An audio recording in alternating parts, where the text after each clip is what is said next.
wanted to share a little bit about how I prepared my body for this pregnancy.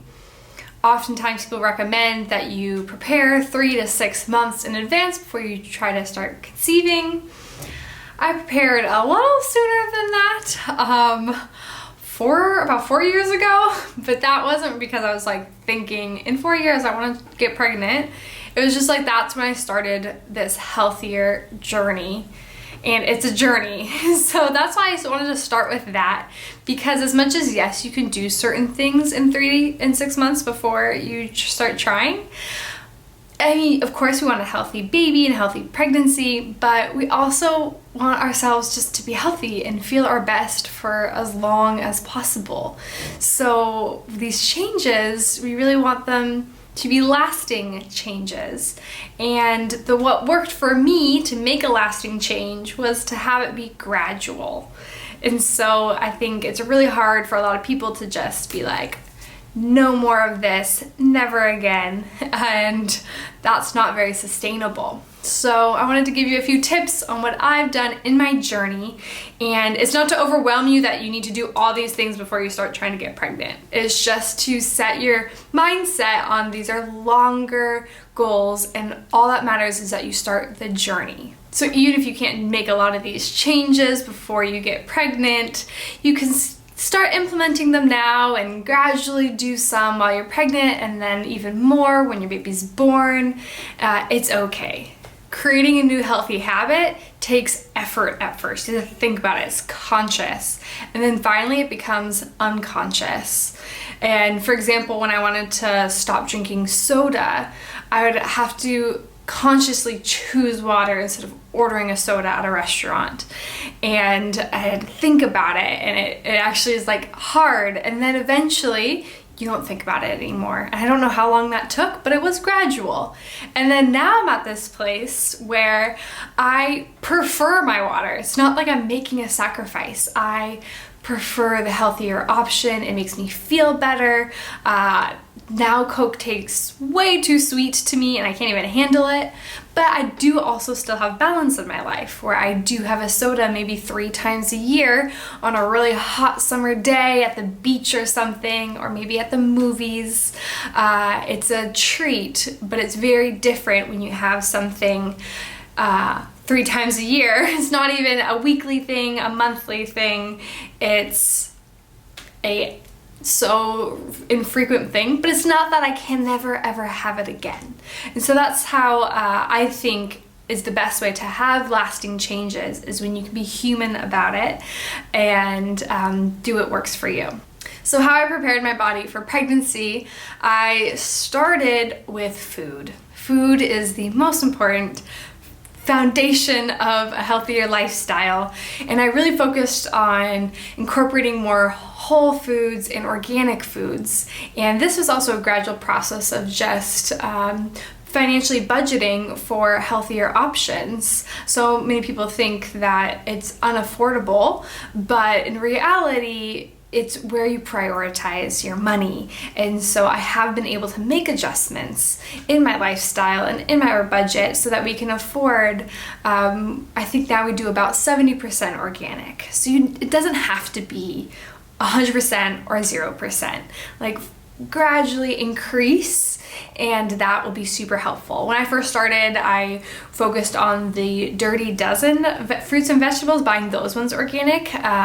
You can look up what those are online, and it's basically the ones that have the most pesticides, and also prioritizing organic meat and eggs and dairy if you use dairy. So those little changes made a huge difference in my food.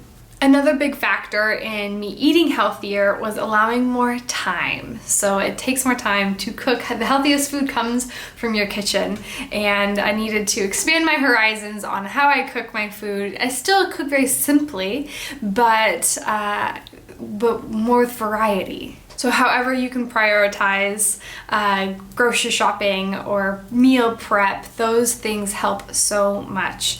And that's the only way you can really make a healthier food change. The second, and I feel like equally as important as food, is cleaning up our personal care products. This is toothpaste, lotions, shampoo, deodorant, makeup, all these things. I just grew up using the normal stuff that's at the grocery store, but now we're finding out more and more that they have chemicals that are now known hormone disruptors. And when you're trying to get pregnant or wanting to create a baby, or just feel your best as a woman, you don't want things disrupting your hormones. So I slowly started replacing things in my home, but I found it very overwhelming because there's lots of natural products out there that aren't actually that much better, and so that was really confusing for me. And what helped me the most in replacing products in my home was going on Young Living's Essential Rewards program. So Young Living is the essential oil company I love and order from, but they also have natural products like all the ones I just mentioned, and they have a monthly subscription box, and you can choose whatever you want every month, and that helped keep me accountable to actually switch things out and helped me stay within budget, because it's like way easy to just like spend all this money and like throw everything out. But I really just wanted to gradually switch. It's called ditch and switch your products. So that really helped me, and it was money that I would have been spending anyway on other products. They're just hidden within your grocery bill usually, because you can get those products at the grocery store. But prioritizing it, setting it aside, and doing that once a month, creating my order, helped me clean up my products, and it was gradual, but I'm so glad I did it. Cleaning up your household cleaners. This one pregnant women always start thinking about, especially when they have the baby, because you start seeing the baby on the floor and licking everything, and you're like, what are they licking, you know? But I do believe that, you know, you can make the change now. Why not? Because it's also your body and your health, and that's important. So that's things like household cleaners like bleach and stuff. I got rid of all of that, and I cleaned my whole house with Young Living's Thieves Cleaner. It's their household cleaner, and I use it on literally every surface of my house. If I want some scrubbing power, I just use some baking soda, and I've been good to go ever since, which makes me feel so good. It's clean enough that I can like even spray it on my veggies to wash them if I needed. So you can't say that about a lot of household cleaners. So that is a huge one where we don't need all those toxic chemicals in our cleaning products to get our homes clean. Natural cleaners work just as effective. I also cleaned up my medicine cabinet. I used to pop a pill for every ache and pain, for my colds, for my flu, everything. And when you're pregnant, you can't take a lot of things, barely anything. And so why not start now getting rid of those things, and now I don't even need them. First off, because I don't get sick as often or as severe.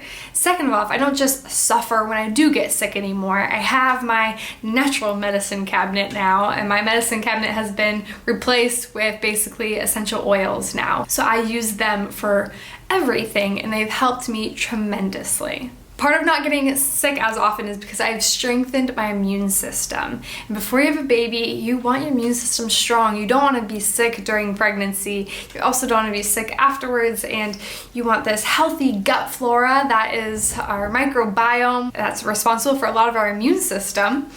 And we want to pass that healthy gut flora onto our baby. So it's really great to start focusing on boosting your immune system. How I've done it is, well, food is one way. I've cut out a lot of sugar. I still eat sugar, but just way less, because that is instant immune decrease. And I also incorporate a lot of healthy bone broth. I homemade bone broth, and that is great for your immune system. And I try eating probiotic rich foods like kimchi and kombucha and kefir. Those things are great for your immune system, so I try to incorporate those a lot more. I also started taking supplements. I know a lot of people think supplements don't work. There are a lot of supplements that don't, so it really matters that you get them from a trusted source. So of course I get mine from Young Living, that I trust very much. And my kind of daily protocol right now and before I got pregnant was vitamin C and vitamin D and a probiotic, because as much as I try to eat my probiotic rich foods, I don't every day, and so I take a probiotic. And also Young Living has an immune boosting supplement called Ningxia Red. It's actually a drink. It's made of pureed Ningxia wolfberries and it has some essential oils in it and other juices, and I take about 2 ounces a day, like a shot of it, and it's a great immune booster. So that's what I've been using to boost my immune system. And of course, I started using a prenatal vitamin. I've been using a prenatal vitamin for years now, even when I wasn't trying to conceive. So that's even something you can start doing now, no matter how early it is. The other thing that helped boost my immune system was sleep. I mean, maybe it's because I'm pregnant now and I'm sleeping a lot more, like 9 hours a night. But my husband, he just got sick and I didn't get it. Thank God, and I'm hoping it stays that way. And it makes a really big difference. Even maybe you don't need 9 hours, but I'm a firm believer in 8 hours. And I know that sounds crazy to some people, but I swear that is what has helped me stay healthy. The other obvious thing you want to do when you want to prepare your body for pregnancy is to quit your birth control and to start charting your cycle with the fertility awareness method. I personally didn't have to quit hormonal birth control. I haven't been on it for years and years and years, and I was only on it for like 3 months when I was, but I wanted to include this in here because that's an important step, and also learning how to track your cycle with FAM. And I have a whole other video and blog post about how FAM helped us to conceive. And no matter how early it is, whether it's 3 months before you're trying to conceive or whatever, if it's years before, every woman deserves to know how to chart her cycle. So I have a whole video course on that as well if you want to learn exactly how to help. I have a course called Achieving Pregnancy, or if you're not in that life stage yet, there's one for avoiding pregnancy, or just if you want to connect with your cycle, I have a Connect with Your Cycle course. Another thing that I did to prepare my body for pregnancy, which can look different for everyone, is I made more space in my life. And so what I mean by that is just how my husband and I, how we live our daily life and what we fill it up with. I feel like we've been very conscious in the last few years to make it our life slower, and I have felt the difference, and we have more time, we just have more free time, and we have hobbies now, which I feel like we didn't have that for so many years. And of course that free time will be filled up with a baby soon, but I still think we'll be able to, because we've created this lifestyle change, we'll be able to continue that where life isn't bursting at the seams. And that's really hard. It looks different for everybody. For us, it looked like saying no to a lot of things and just having free time at night and like keeping our weekends free and seeing the friends that we want to see more often. Little things like that. So you gotta see what that looks like for you, but I believe making that room in your life invites a baby. So that's really great. The last thing I did to prepare my body for pregnancy was I moved my body. I'm not a really intense workout person. I don't like the gym. I don't like high intensity cardio. But I think it's different for everybody, but it works for me because I'm consistent now with moving my body. And that I think is more valuable than doing CrossFit for a few months and then quitting. So what I do now, my routine that I established the past few years before getting pregnant was usually I would jog in nature at least once a week. Now it kind of looks more like walking. And then I would do yoga or dance once a week. So one of those. And then oftentimes I would do a home workout once a week. So it's about 3 times a week. Now I live in Amsterdam, so I cycle like at least on average 40 minutes a day. So that's really nice too. That doesn't hurt. And then I stretch every night before bed. And just, I mean, stretching is such a simple, people don't think that as working out, but I don't care. I'm not looking at it as working out. I'm talking about moving your body. That is more important to me than high intensity workouts. So find what works for you. If you love CrossFit, if you love going to the gym, like awesome, but find what works for you.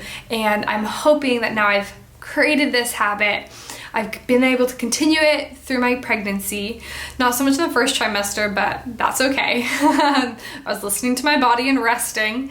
But also when the baby comes, I hope to be able to fall back into this beautiful routine. Obviously it's gonna look different, but when you have these healthy foundations, they're not so easy. It's part of my life now. Like I can't imagine not getting in nature once a week and going on a walk. So that is just part of who I am now, or going to yoga or dance. And so I really hope to be able to continue that. Those are the main things. Again, don't be overwhelmed. You have to do all these before you get pregnant, but start the journey. And if you want to get started on replacing a lot of your personal care products or home cleaners or your medicine cabinet, I'm your girl. If you need anything from Young Living, let me know and I can hook you up with a wholesale membership so you get discounts on all the products and you can really start making those changes.